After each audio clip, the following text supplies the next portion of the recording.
This is part 17 of The Wild Robot. And when we left off, Roz had invited animals into her nest where she had a fire going to make sure the snow didn't build up on the top of the roof of the nest and cave it in again. And a bunch of animals came in that night, and she realized that if more animals had come, they would not have fit inside her lodge. And she's afraid that more animals then would freeze to death. Chapter 56, The New Lodges. The second lodge would have to be bigger than the first if it was going to fit Broadfoot, the bull moose. He was a towering hunk of an animal and had a thick coat of fur, but even he was struggling with the frigid temperatures. Broadfoot lived on the other side of the pond, in a dense section of forest that was home to many animals, most of whom were in desperate need of a good thaw. The winter days were short, so there was no time to waste, and rather than walking all the way around the pond, Roz tested its frozen surface to see if it was safe to cross. She threw a heavy rock high into the air and watched it bounce off the hard ice. Then she carefully walked over the ice and into the forest on the other side, where she found Broadfoot waiting for her. The moose quietly led the robot to the clearing in the trees where the new lodge would go. Then Roz made a fire and watched as cold creatures began crawling out from the shadows. "Do not worry," the robot said to the growing crowd, steam puffing from their noses. "You will all be warm soon, but I need your help." Roz asked the animals to collect anything useful they could find: large stones, strong branches, chunks of frozen mud. With the robot's building expertise and the small army of helpers, construction of the second lodge wouldn't take long. The animals happily agreed to the robot's truce, and then they shuffled into the warm wooden dome. "If you keep the fire alive, it will keep you alive," explained Roz as she dropped another log into the flames. "But be careful. Fire can turn deadly in a second." At dawn, heavy snow was falling again, and there was Roz, setting out from the nest to build the third lodge. She trudged into the great meadow where fierce winds had created enormous sweeping snowdrifts, and she powered through and finished the job, and was soon beginning work on a fourth lodge, and then a fifth. The island became dotted with lodges that all glowed warmly through those long winter nights, and inside each one, animals laughed and shared stories and cheered their good friend Roz. Chapter 57, The Fire. Strange sounds were echoing from the far side of the pond that started a low murmur, gradually swelling to a chorus of terrified voices. There was an eerie glow in that part of the forest, and a thick plume of smoke began rising up from the snowy treetops.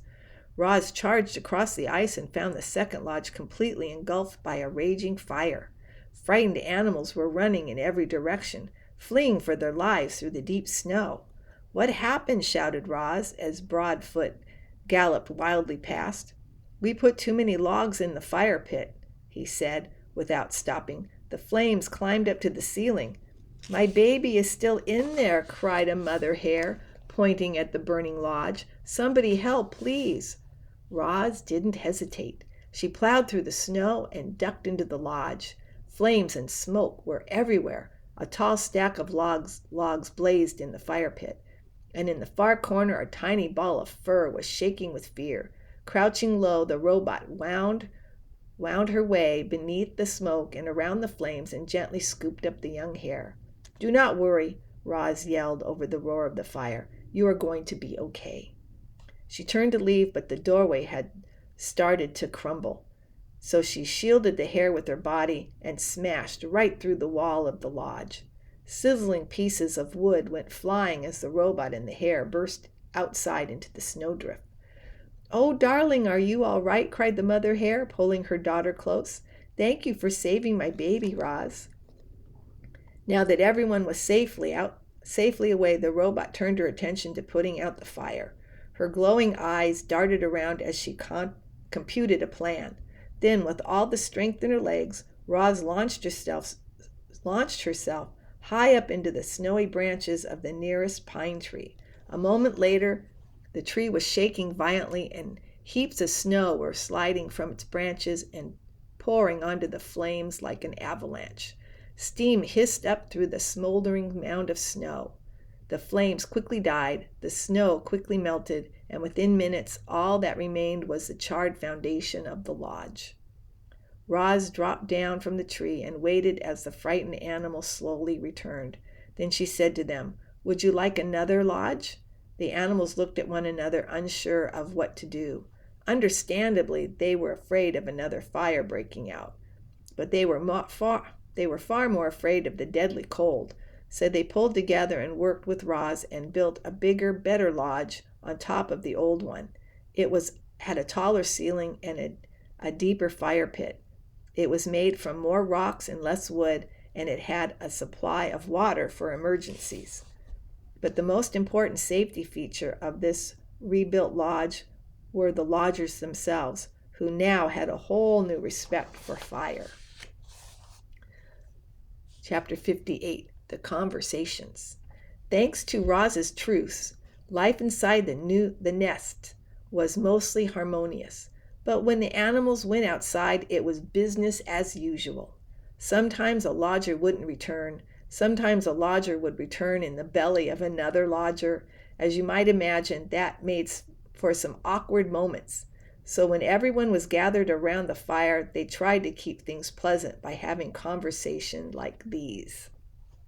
"I wonder what Brightbill is doing right now." Chit-Chat lay on her back and looked at the ceiling as she spoke. "And where is he? And who is he with? And if he ever thinks of us back here on the island?" "I'm sure he thinks about us," says Roz. "I think about him all the time. I like to imagine that the geese had a fun flight to the wintering grounds, and now Brightbill is floating on a lovely lake, eating yummy food and making wonderful new friends. But hopefully they're not too wonderful, because I'd like to stay his best friend if possible." "That is a nice thought," said Roz, "but I worry that the flock might have gotten caught in this icy weather. I do not think they would handle it well." "Don't worry. I'm sure they're fine," said Chit-Chat. "Brightbill is such a great flyer that I just know he'll keep the flock out of trouble." "He is a great flyer," said Roz, "but I still worry." "Life is short," Dig Down, the old groundhog, was giving another one of his fireside speeches. "I'll be lucky if I see the spring. I don't want your pity. I've had a good run. But I'll tell you what, if I could do it all over again, I would spend more time helping others. All I've ever done is dig tunnels. Some of them were real beauties, too, but they're all hidden underground, where they're no good to anyone but me. And they weren't even good to me this winter. Now, the beavers, they have it all figured out. They built that beautiful dam, which created a lovely pond and made all our lives better. That must feel mighty good." "The beavers made our lives better in another way," said Fink. "They taught Roz how to build." "Ain't that the truth?" said Dig Down. "Roz, you must have saved half the island with your lodges. And to think we used to call you a monster. I'll repay my debt to you if it's the last thing I do." "Your friendship is payment enough," said Roz. "Oh, please, your sweetness is going to make me sick. There must be something we can do." "Your friendship really is enough. Friends help each other, and I will need all the help I can get. My mind is strong, but my body will not last forever. I want to survive as long as possible, and to do that I will need the help of my friends." The animals listened quietly to Roz and thought of their own struggles to survive. Life in the wilderness was hard for everyone. There was no escaping that fact. But the robot had made their lives a little easier, and if ever they could, the animals would return the favor. "I have seen 93 winters, far more than any of you." Craig the turtle spoke slowly, but everyone always listened to his words. "And I can tell you that the winters have gotten colder, and the summers have gotten hotter, and the storms have gotten fiercer. I hear that the ocean has gotten higher, said Chit Chat, but I don't see how that could be true. I mean, where could all that extra water come from? You are right, the ocean is higher, said Craig. My grandfather used to say that long ago this island was not an island at all. It was a mountain surrounded by flatlands. And when the ground shook and the oceans grew and the land slowly flooded until the mountain became this island, animals from far and wide were forced to come here to escape the floodwaters. In those early days, there were too many animals living in too small a place. The island did not have enough food to feed them all, but between fighting and disease and famine, a balance was finally reached, and we have kept that balance ever since. Chit Chat's eyes grew wide with concern. If the ocean keeps rising, the island will be swallowed up by the waves, and I don't even know how to swim. If the waves ever do swallow this island, it will not happen for a very long time, said Craig. By then, we will all be dead, long dead, even me. Everything has a purpose. It was Swooper's turn to lecture the lodgers. The sun is meant to give light. Plants are meant to grow. Owls are meant to hunt. We mice are meant to hide. We raccoons are meant to scavenge. Roz, what are you meant to do? I do not believe I have a purpose. Ha! I respectfully disagree, said Swooper. Clearly, you were meant to build. I think Roz is meant to grow gardens. Roz is definitely meant to care for Brightbill. Perhaps I am simply meant to help others. And we're going to leave it there. And that was part 17 of The Wild Robot.